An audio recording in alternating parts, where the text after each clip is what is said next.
साथियों नमस्कार। आज हम देखेंगे, बात करेंगे कि जब हमारे शारीरिक बदलाव हो रहे होते हैं, जब हम किशोरावस्था में होते हैं, एडोसल्टेज में होते हैं, तो क्या होता है कि हमको लगता है कि हमारे गार्जियन जो है, हमारे माता पिता हैं, हम पे अंकुश लगा रहे हैं, हमको कंट्रोल करने की कोशिश कर रहे हैं। और हम कई बार ये धारणा बना बैठते हैं कि हमारे माता पिता हमको प्रेम नहीं करते हैं और हमें बहुत जानबूझकर परेशान कर रहे हैं। तो आइए हम देखते हैं कि पहली बात तो अव्वल तो ये कि माता पिता कभी भी अपने बच्चों को परेशान नहीं करते हैं, जानबूझकर नहीं करते हैं, हमेशा उनकी भलाई चाहते हैं। माता कभी कुमाता नहीं हो सकती। और इसी पे हम एक राम के जीवनी से एक प्रसंग निकालते हैं। आपको मैं बता दूं कि कैकई को पूरा संसार आज भी कुमाता के नाम से जानता है। लेकिन क्या आपको लगता है वास्तविक स्थिति ऐसी थी? जी नहीं। आपको मैं बताता हूँ, थोड़ा बचपन में खींच के ले चलते हैं, उनके बचपन के टाइम में ले चलते हैं कि जन्म भले ही कौशल्या माता ने राम को दिया था, लेकिन आपको मैं बता दूं कि वो बचपन में अपनी कैकई माँ के साथ खेलते थे, बातें करते थे और उन्हीं के बिछावन पे, उनके आंचल के तले सोते थे। तो एक दिन कौशल्या जी को एक बात सूझी कि आखिर जन्म मैंने दिया है, तो आज एक बार मैं भी अपने बच्चे को अपने आंचल के तले सोते हुए देखना चाहती हूँ। आप ये इमेजिन कीजिए, दर्शन कीजिए कि जिस माता ने जन्म दिया, उसने आज तक अपने बच्चे को अपने आंचल के तले सुलाया ही नहीं, वो सौभाग्य ही नहीं मिला। वो कैकई माता के ही बेड पे उनके आंचल के तले सोते थे, भले जन्म कौशल्या माता ने दिया हो। तो बात ऐसी हो गई कि ये इच्छा जागृत हुई माता कौशल्या को। तो वो गई कैकई के पास और बोली कि कैकई, आज मैं अपने लल्ला को अपने पास सोते हुए देखना चाहती हूँ अपने आंचल में। तो कैकई बोली कि ठीक है, आप ले जाइए। और कैकई के परमिशन से वो ले गई। अब देखिए, यहाँ भी एक है कि अपने बच्चे को भी लेने के लिए उन्होंने परमिशन लिया कैकई से। और इसके बाद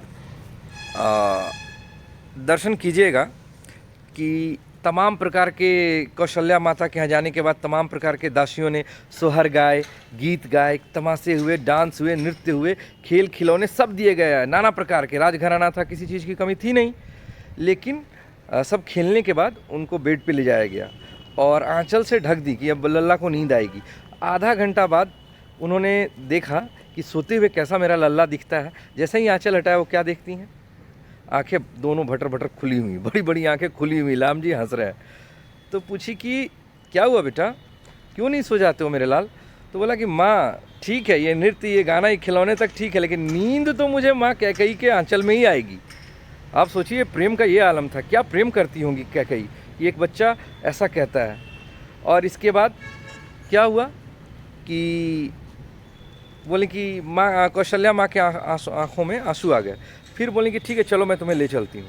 और वो ले जाती हैं तो क्या देखती हैं, दर्शन कीजिएगा कि कैकई पिलर को पकड़ के, गोल वाले पिलर को पकड़ के, गोल जो महल में पिलर था उसको पकड़ के रो रही हैं। जी हाँ, राम जी की याद में कैकई कुछ कह नहीं पाई, क्योंकि कौशल्या का अधिकार था, अपने पुत्र को मांग सकती थी आधिकारिक रूप से भी, लेकिन रिक्वेस्ट करके ले गई थी। लेकिन कैकई पकड़ के रो रही हैं पिलर को, दोनों हाथ से आलिंगन करके। जैसे ही देखती हैं दोनों, राम और वो कैकई रोने लगते हैं एक दूसरे को देख के। फिर राम जी को नींद आती है कैकई के गोद में, आंचल में। फिर दूसरा कि कई बार वो आपस में खेलते थे, लूडो जैसा गेम होता था घर में, जो गेम हम खेलते हैं वैसे खेलते थे। तो बातचीत में एक जगह संदर्भ आता है कि कैकई और राम जी में संवाद होता है कि हम जिस वजह से इस धरती पे आए हैं, वो वजह नहीं भूलना है। मतलब वो पहले ही से पता था कि किस वजह से ये। और एक माँ का देखिए कि एक माँ सब कुछ सह सकती है, लेकिन कुमाता होने का दाग कभी नहीं सह सकती है। लेकिन वो माँ कितनी महान होगी जो राम के यश के लिए, क्योंकि जंगल जाके पुरुष से प्रभु का सफ़र तय किए। और चूँकि पुत्र को यश की प्राप्ति हो, माँ ने अपयश को स्वीकार किया। माँ ने कहा कि ठीक है, मैं कुमाता ही सही, लेकिन मैं आपके लिए वनवास मांगूंगी, ताकि आप वहाँ जाकर और परिष्कृत हों, तपें, सोना बने, आपका यश हो। क्योंकि एक राजकुमार तो बहुतेरे हुए भारत में, लेकिन यश कब फैला? जब राम जंगल 14 वर्ष का वनवास काटे और वहाँ से रावण पे जीत दर्ज करके आए तब। ये माता ने उनकी यश की कीर्ति में इजाफा हो, इसलिए अपने आप को कुमाता साबित किया, ताकि मेरा राम वनवास जा सके। ऐसे तो कोई भेजेगा नहीं राजकुमार को। तो इन्होंने अपवेश स्वीकार किया, अपनी कुमाता होना स्वीकार किया। उनको पता था कि इतिहास कभी भी उन्हें वो इज्जत नहीं दे पाएगा, भले ही कितना भी तर्क दे दिया जाए। फिर भी उन्होंने अपने अपयश को स्वीकार करते हुए राम के यश के लिए सिर्फ ऐसा किया। तो एक माँ कितनी महान होगी। कोई भी माता कुमाता होने का टैग नहीं। तो साथियों फिर आप एक जगह और मिलता है कि हमारा बिहेवियर कैसा होना चाहिए इसमें।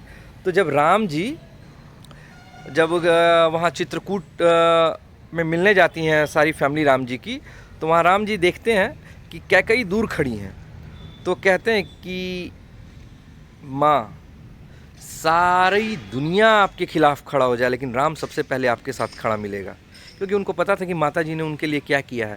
और दूसरी बात, अगर खराब भी किया है तो हमारा व्यवहार माँ के साथ हमेशा ये होना चाहिए। सबसे पहले राम जी ने अपनी माता को का पैर नहीं स्पर्श किया, सबसे पहले कैकई का पैर स्पर्श किया। तो ये हमारा धर्म है और आपके लिए मैसेज है कि माँ से बढ़कर इस दुनिया में दूजा कोई भगवान नहीं। जो माँ की ममता भूल गया वह पत्थर है, इंसान नहीं। All the best, thank you.